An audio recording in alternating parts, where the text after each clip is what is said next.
semuanya sudah datang pada rapat kali ini. Oke, langsung saja kita mulai rapatnya. Silakan. Selamat pagi semuanya. Selamat pagi. Pada rapat kali ini kita akan membahas rencana pengembangan produk baru yaitu mie 45. Sebuah inovasi mie instan sehat yang mengusung konsep 4 sehat 5 sempurna. Produk ini dirancang sebagai mie instan yang tidak hanya praktis tetapi juga lebih bergizi dan lebih sehat dibandingkan mie instan pada umumnya. Berbeda dengan mie instan biasa yang menggunakan tepung terigu sebagai bahan utama, mie 45 menggunakan bahan multigrain atau biji-bijian utuh yang lebih kaya serat dan nutrisi. Selain itu, produk ini juga memiliki beberapa varian rasa dengan komposisi bumbu yang lebih sehat, seperti bumbu ayam rendah sodium, sayuran alami, dan bahan tambahan yang lebih ramah bagi tubuh. Di sini kami juga merancang kemasan yang beragam agar konsumen dapat memilih sesuai kebutuhan. Karena target pasar kita dari semua kalangan, mulai dari anak-anak, mahasiswa, pekerja muda, dan orang tua yang mulai peduli terhadap pola makan sehat. Namun sebelum produk ini benar-benar diluncurkan, kita perlu mendiskusikan beberapa aspek seperti minat konsumen, biaya produksi, serta resiko yang mungkin akan terjadi. Dan saya akan mempersilahkan Notulen untuk menyampaikan hasil penelitian tersebut. Baik, terima kasih Bu Inana. Survei dilakukan pada 1 Maret 2026 terhadap 18 responden di kawasan Saburai, tepatnya di Bandar Lampung, di Masjid Al-Bakery. Nah, hasil survei itu menunjukkan bahwa 77,28% responden tertarik terhadap konsep mie sehat 45. Nah, namun terdapat beberapa yang harus kita perhatikan mengenai harga. Itu adalah menjadi faktor utama dalam keputusan pembelian mie instan. Lalu sebagian responden juga menganggap mie sehat itu biasanya kurang enak dibanding dengan mie biasa pada umumnya. Nah, konsumen juga sering memilih merek yang sudah dikenal karena dianggap lebih terpercaya. Nah, berdasarkan hasil tersebut, ada beberapa hal yang perlu diperhatikan. Yang pertama mengenai harga yang harus terjangkau, dan kedua mengenai rasa yang harus tetap gurih, dan yang ketiga menghadirkan kemasan yang lebih menarik lagi, serta yang keempat melakukan promosi aktif di media sosial. Nah, demikian hasil survei yang dapat saya sampaikan. Selanjutnya saya akan serahkan kepada Direktur Utama. Oke, terima kasih atas pemaparannya. Dari hasil tersebut terlihat jelas bahwa sebenarnya peluang pasar kita ini cukup besar. Namun di sisi lain, kita juga menghadapi tantangan yang tidak sedikit. Tantangan ini justru menjadi kesempatan kita untuk mengembangkan produk yang benar-benar berkualitas. Untuk itu, saya ingin mendengar pendapat dari berbagai divisi mengenai rencana dari peluncuran produk kita ini. Pertama, saya ingin mendengar pendapat dari divisi pemasaran. Silakan divisi pemasaran. Oke, terima kasih Pak Direktur. Menurut saya peluang produk ini sebenarnya cukup besar, Pak. Saat ini tren gaya hidup sehat sedang meningkat, terutama di kalangan anak muda dan pekerja. Banyak orang mulai memperhatikan makanan yang mereka konsumsi. Jika kita bisa memposisikan mie 45 sebagai mie instan yang sehat dan dengan harga tetap terjangkau, maka peluang pasarnya cukup menjanjikan. Namun kita juga harus realistis bahwa persaingan di industri mie instan ini sangat ketat. Saya setuju dengan pendapat tersebut. Kita sudah tahu bahwasanya pasar mie instan di Indonesia ini sudah cukup banyak brand-brand besar yang sudah menguasai pasar, dan untuk kita sebagai produk baru pasti susah untuk masuk dan menyaingi mereka. Nah, di sini saya mau tanya kepada divisi pemasaran, Bapak Niko, strategi apa yang akan kita lakukan agar produk kita ini bisa masuk di pasar dan bisa bersaing dengan brand-brand besar tersebut? Baik Ibu Okta, saya izin menjawab ya. Strategi utama yang akan kita gunakan adalah diferensiasi produk. Produk kita memiliki konsep yang berbeda, yaitu mie instan sehat berbahan multigrain yang lebih bergizi. Selain itu, untuk strategi promosi kami berencana memanfaatkan digital marketing seperti Instagram, TikTok, kerjasama dengan food reviewer, serta konten testimoni dari konsumen. Melalui review dari testimoni tersebut, masyarakat bisa mengetahui bagaimana rasa dan kualitas produk kita. Selain itu, biaya promosi melalui media sosial juga lebih efisien dibanding iklan konvensional seperti lewat televisi, baliho, dan segala macamnya. Saya setuju dengan Pak Niko terkait strategi pemasaran tersebut. Jika kita menggunakan promosi digital, biaya yang dikeluarkan akan lebih sedikit. Apalagi perusahaan kita masih tergolong perusahaan baru, sehingga modal yang kita miliki masih terbatas. Jika biaya produksi dan promosi terlalu tinggi, maka harga jual kita juga akan tinggi. Hal ini bisa membuat konsumen ragu untuk membeli, mengingat data dari hasil survei yang menjadi faktor yang sangat penting adalah konsumen. Saya setuju sih dengan pendapat tersebut. Bagaimanapun kita juga harus realistis ya Bapak Ibu, bahwasannya perusahaan kita itu masih di tahap awal pengembangan. Nah, jadi menurut saya strategi dengan menggunakan promosi digital tersebut adalah langkah yang paling tepat begitu Bapak Ibu. Namun sebagai investor, saya dan Bu Okta juga pasti akan seperti ingin memastikan lah bahwasannya produk tersebut itu bisa berpotensi nantinya di pasaran. Kalau memang produk ini menunjukkan perkembangan nantinya di pasar, tentunya kami sebagai investor tidak akan ragu untuk menambah modal investasi kami ke perusahaan ini. Saya juga sebenarnya ada satu usulan nih Bapak Ibu, gimana kalau kita nih melakukan program free trial atau pembagian sampel gratis kepada masyarakat umum. Kenapa? Supaya konsumen itu bisa langsung mencoba produk kita dan nantinya harapannya timbal balik yang akan kita dapatkan adalah mereka membuat seperti halnya video review lah terkait produk kita tersebut. Menurut saya dengan hal tersebut itu bisa meningkatkan rasa kepercayaan dan juga bisa meningkatkan brand awareness bagi perusahaan kita, terutama untuk produk Mi 45 ini Bapak Ibu. Terima kasih Ibu Rosalia atas masukan dan juga sarannya. Usulan mengenai promosi digital dan juga pembagian sampel gratis tentu bisa menjadi strategi yang baik untuk kami memperkenalkan produk Mi 45 ini kepada masyarakat luas.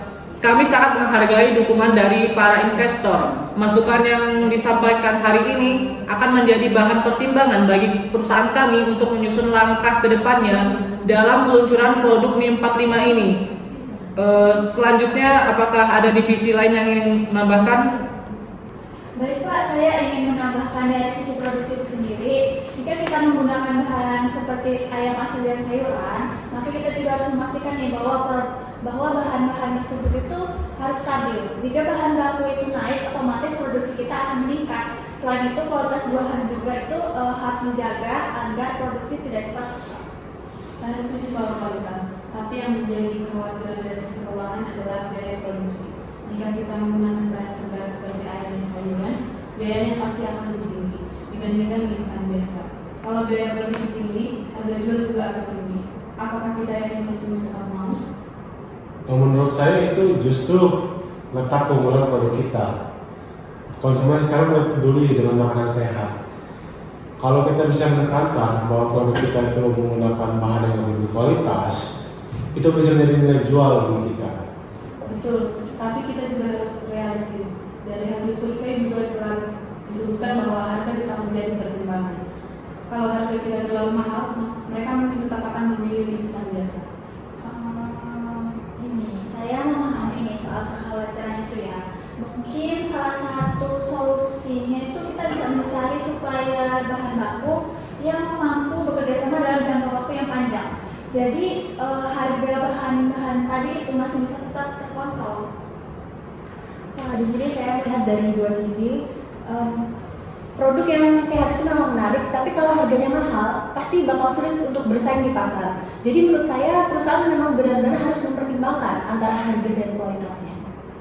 Oke, bagus. Diskusi ini sangatlah menarik. Artinya kita semua ini melihat dari sudut pandang yang berbeda. Tim produksi memastikan kualitas bahan, tim keuangan memastikan efisiensi biaya, dan juga tim pemasaran memikirkan cara agar gimana sih produk kita ini dapat dikenal di masyarakat.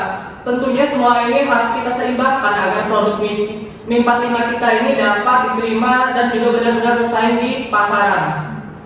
Baik Pak, saya ingin menambahkan dari sisi SDM. Melihat diskusi sebelumnya terkait peningkatan produksi, justru ini menjadi tantangan bagi kami. Jika produksi meningkat, kemungkinan besar kita membutuhkan tenaga kerja yang lebih.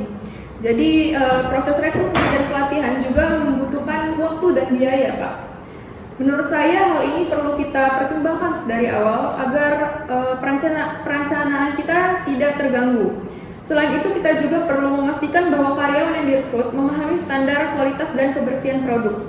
Terutama karena konsep produk kita adalah mie yang lebih sehat, jadi kita perlu memastikan bahwa karyawan ini menjadi hal yang cukup krusial ya, bahwa kualitas dan kebersihan produk itu sangat penting. Tapi kita juga perlu mempertimbangkan biaya tambahan dari proses rekrutmen dan pelatihan tersebut. Jangan sampai biaya operasional kita semakin besar karena itu. Betul, Bu Okta. Namun itu bisa kita atasi dengan melakukan rekrutmen secara bertahap, sehingga kita dapat menyesuaikan dengan peningkatan produksi. Dengan begitu biaya SDM juga bisa tetap terkontrol.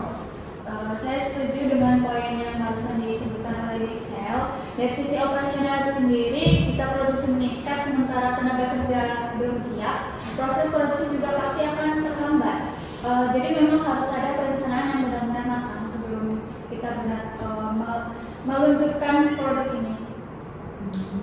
Mungkin selain itu ya Bapak Ibu, kalau kita ingin menarik perhatian mahasiswa, anak-anak ataupun orang tua yang peduli dengan hidup sehat, tentu pasti mereka punya sudut pandang yang berbeda pasti tiap generasinya gitu kan. Nah, tantangannya adalah bagaimana supaya produk kita ini tidak hanya dikenal oleh orang-orang yang ingin hidup sehat saja, tapi bisa dikenal juga sama masyarakat luas gitu. Walaupun orang itu tidak berpikir untuk hidup sehat ataupun gimana, tapi mereka bisa menjadikan mie kita itu sebagai pengganti mie instan seperti itu. Nah, salah satu caranya mungkin lebih ke ini sih Bapak Ibu, harga produk kita itu dibuat mendekati harga mie instan supaya tetap terjangkau begitu. Kalau gitu saya punya satu usulan nih, dimana kalau kita sedikit mengurangi jumlah topping sehingga gaya produksi itu bisa lebih ditekan tanpa menghilangkan konsep dari mie sehat itu sendiri. Saya setuju dengan Bu Aca. Dengan sedikit menyesuaikan komposisi topping, kita bisa menurunkan biaya produksi dan menjaga harga jual tetap terjangkau. Tapi kalau kita lihat harga mie instan di pasaran ya, mungkin kita bisa menargetkan di angka sekitar Rp6.000 per kemasan. Menurut saya harga itu tersebut masih cukup masuk akal dan tidak terlalu jauh dari mie instan biasa. Oke, sebelum kita ngambil keputusan, mari kita lihat dulu perkiraan biaya dari divisi keuangan. Silakan divisi keuangan. Baik Pak, saya akan share ke Bapak Ibu masing-masing silahkan dilihat. Berikut perkiraan biaya produksi mie 45 per kemasan. Yang pertama ada mie multigrain senilai Rp1.700, yang kedua ada ayam kering senilai Rp800, yang ketiga ada sayuran kering senilai Rp500, yang keempat ada telur kering senilai Rp300, yang kelima ada bumbu alami senilai Rp600, yang keenam ada kemasan kotak senilai Rp450, yang ketujuh biaya tenaga kerja senilai Rp300, yang kedelapan biaya distribusi senilai Rp250. Jadi total biaya produksi sekitar Rp4.900 per kemasan. Jika harga jual ditetapkan senilai Rp6.000, maka keuntungan perusahaan kita sekitar Rp1.100 per kemasan. Menurut saya angka tersebut masih cukup baik sih, karena apabila penjualan kita tinggi, keuntungan Rp1.100 per kemasan itu tetap bisa memberikan hasil yang signifikan sih bagi perusahaan. Iya, benar sih Bu Ocha. Apalagi jika produk kita ini berhasil dikenal oleh masyarakat luas, volume penjualan bisa meningkat dan keuntungan perusahaan juga akan semakin besar. Betul. Oke, saya rasa kita sudah mendapatkan gambaran yang cukup jelas ya. Untuk tahapan awal, kita akan mempertimbangkan harga sekitar Rp6.000 per kemasan sambil melihat respon dari pasar setelah produk kita ini diluncurkan. Untuk harga sepertinya cukup. Selanjutnya adalah strategi promosi. Silahkan Ibu Aileen. Baik, sebelumnya terima kasih Pak Direktur. Berdasarkan hasil diskusi dan catatan yang saya rangkum selama rapat berlangsung, saya mencoba menarik kesimpulan sekaligus mengusulkan strategi promosi untuk memperkenalkan produk mie 45 ini ke hadapan masyarakat. Nah, strategi yang pertama adalah melakukan kampanye media sosial secara aktif, terutama ke Instagram dan juga di TikTok.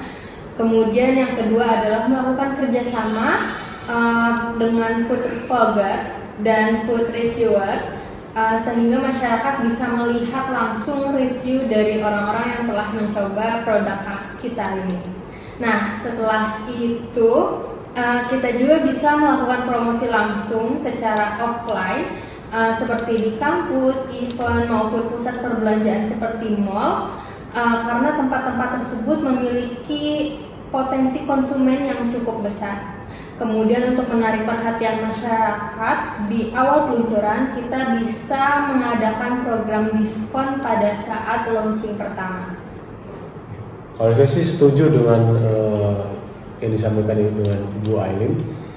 Dengan strategi tersebut, bahkan menurut saya, kita bisa menambahkan satu strategi lagi, yaitu membuat challenge di TikTok. Misalnya, challenge memasak mie 45 dengan cara yang kreatif, atau challenge review rasa. Melihat perkembangan teknologi saat ini, TikTok merupakan salah satu platform yang paling banyak digunakan oleh masyarakat umum dari berbagai kalangan umur. Jika challenge tersebut menarik dan baik diikuti, produk kita bisa lebih cepat dikenal oleh masyarakat luas, bahkan berpotensi viral. Strateginya memang menarik, tapi saya ingin menanyakan satu hal. Jika kita melakukan promosi di banyak tempat sekaligus seperti kampus, mall, dan juga digital marketing, apakah anggaran kita cukup untuk mendukung semua itu? Karena kita harus tetap memperhitungkan biaya promosi agar tidak terlalu melonjak. Itu juga menjadi pertimbangan saya sih, Bu Erna. Mungkin untuk tahap awal kita bisa memprioritaskan promosi digital terlebih dahulu karena biayanya itu relatif lebih rendah, tetapi jangkauannya itu bisa luas.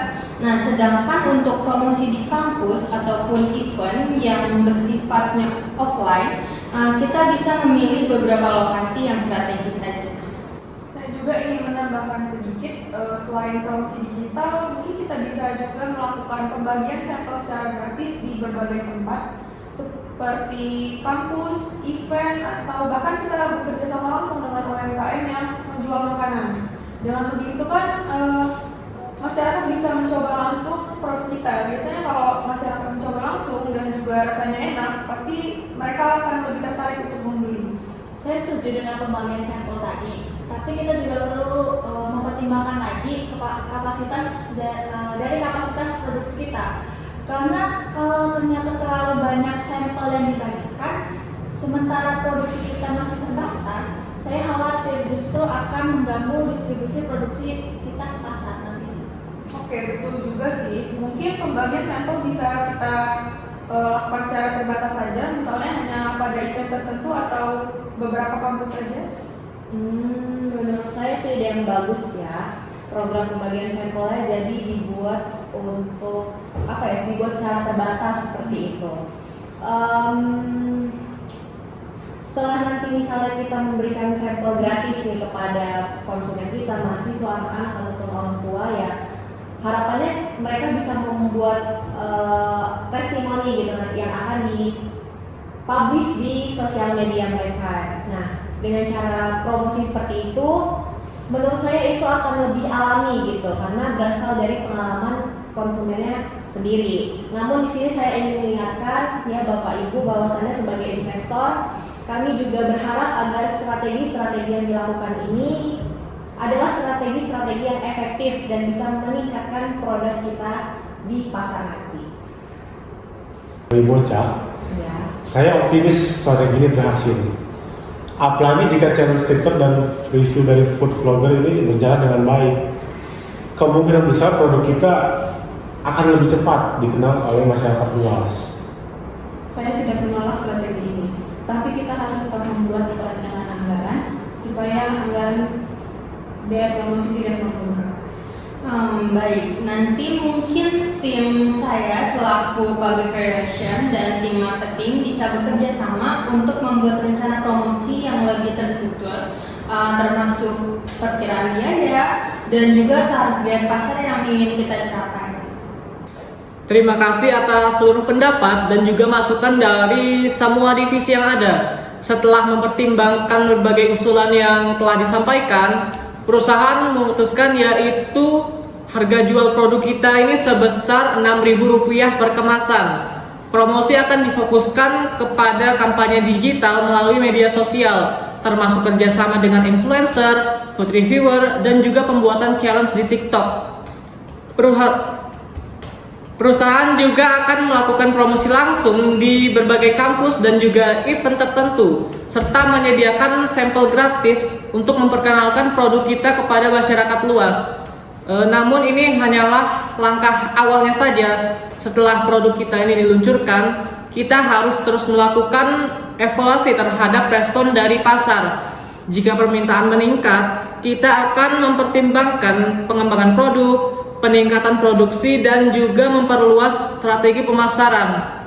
Saya berharap dari seluruh divisi yang ada agar dapat bekerja sama dengan baik supaya produk kita benar-benar mampu bersaing di pasaran dan juga dapat diterima dengan baik oleh masyarakat sebagai salah satu pilihan mie instan sehat bagi mereka. Baik, terima kasih Pak Direktur. Saya akan menyampaikan hasil rangkuman rapat pada hari ini. Yang pertama, perusahaan itu sepakat buat meluncurkan produk Fit Mie dengan konsep mie sehat berbahan multigrain dengan komposisi yang lebih seimbang. Yang kedua, harga jual ditetapkan sebesar 6.000 per kemasan dengan estimasi biaya produksi sekitar 4.900 sehingga perusahaan memperoleh keuntungan sekitar 1.100 per kemasan. Nah, ketiga, strategi promosi yang akan difokuskan pada digital marketing, kerjasama dengan food viewers, dan promosi di kampus serta event-event tertentu.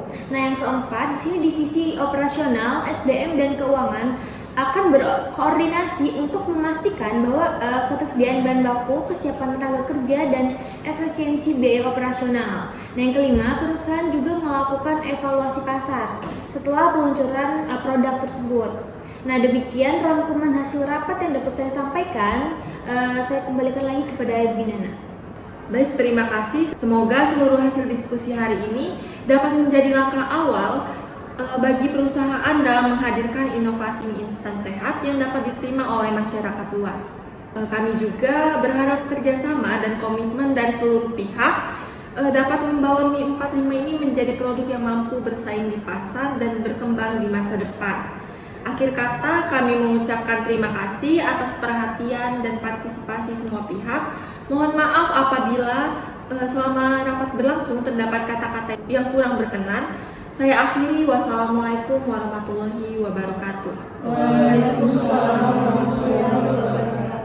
Oke, terima kasih untuk rapat pada hari ini.